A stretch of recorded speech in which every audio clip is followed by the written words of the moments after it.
Shalom, damai di hati. Selamat pagi Bapak Ibu, Saudara-saudari, Jemaat Gemim Gloria Jakarta Selatan, dan simpatisan yang diberkati oleh Tuhan Yesus Kristus. Sebelum kita membaca dan merenungkan firman Tuhan pada pagi hari ini, marilah kita berdoa. Selamat pagi Bapa, selamat pagi Roh Kudus. Terima kasih untuk hari baru yang Kau berikan kepada kami. Dan terima kasih juga Tuhan untuk penyertaan-Mu sehingga kami bisa bangun dengan tubuh yang sehat dan diberkati oleh Tuhan. Sebentar lagi kami akan merenungkan sebagian dari sabda firman-Mu. Kiranya Roh Kudus-Mu Tuhan yang akan memampukan kami untuk merenungkan dan memahami akan firman-Mu pada pagi hari ini. Inilah doa kami, di dalam nama Tuhan Yesus kami berdoa dan mengucap syukur. Amin. Pembacaan firman Tuhan kita pada pagi hari ini, Rabu 29 Maret 2023, terdapat dalam Yohanes 19 ayat 7 sampai ayatnya yang ke-9. Jawab orang-orang Yahudi itu kepadanya, "Kami mempunyai hukum, dan menurut hukum itu ia harus mati, sebab ia menganggap dirinya sebagai anak Allah." Ketika Pilatus mendengar perkataan itu, bertambah takutlah ia. Lalu ia masuk ke dalam gedung pengadilan dan berkata kepada Yesus, "Dari manakah asalmu?" Tapi Yesus tidak memberi jawab kepadanya. Demikian pembacaan kita pada pagi hari ini. Dan pada pagi hari ini, pembacaan kita diberi judul Hukuman Mati Karena Menghujat Tuhan.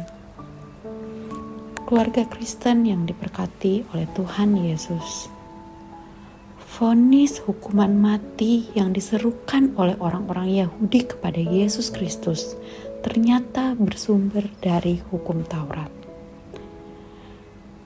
Seperti yang tertulis pada Imamat 24 ayat 16, bagi orang yang menghujat nama Tuhan Allah dihukum mati.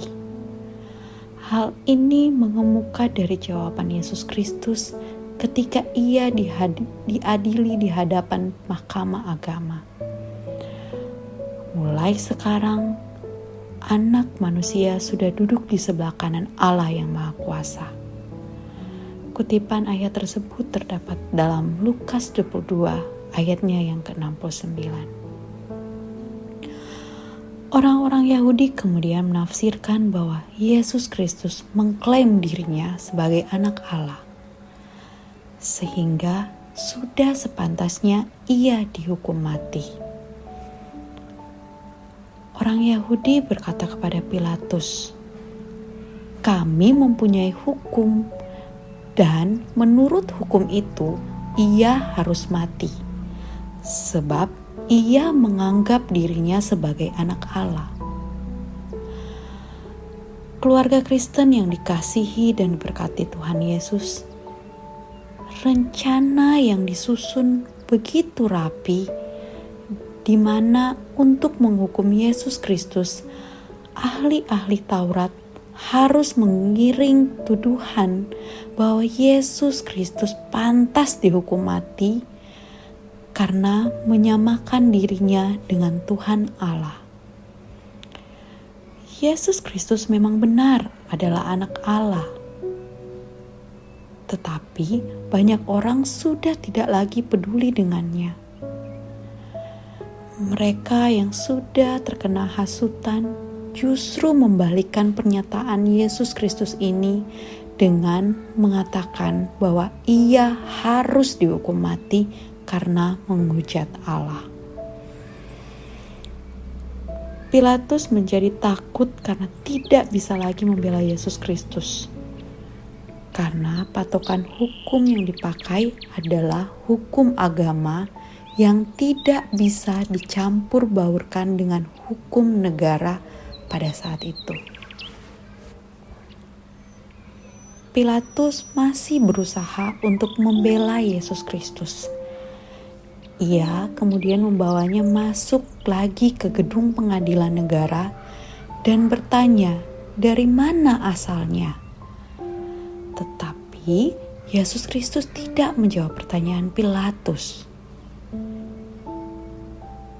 Kisah pengadilan Yesus Kristus didasarkan pada pemutarbalikan kebenaran. Ia adalah anak Allah, tetapi dianggap menghujat Tuhan Allah dan harus menerima hukuman mati. Keluarga Kristen yang dikasihi dan diberkati Tuhan Yesus. Yesus Kristus memang benar anak Allah. Hal ini adalah sebuah pengakuan dari setiap orang percaya. Oleh karena itu, tidak perlu takut dan ragu untuk menyembahnya dan menyerahkan hidup kita kepadanya. Sebagai pengikutnya, mari kita tunjukkan sikap dan perilaku hidup yang sesuai dengan kehendaknya.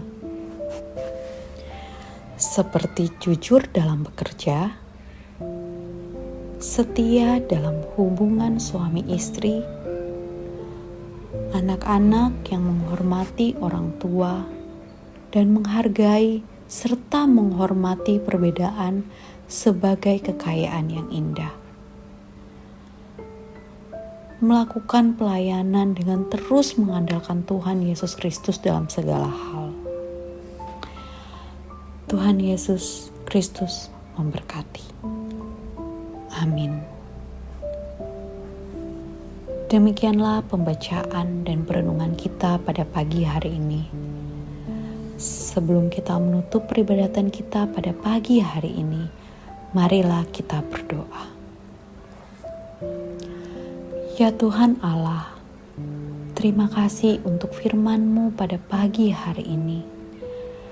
Dan mampukan kami ya Tuhan, agar kami dapat lebih memantapkan langkah iman kami untuk tetap mengakui Yesus Kristus sebagai anak Allah yang menyatakan kasih dan kuasa-Nya, sehingga kami memperoleh keselamatan yang kekal.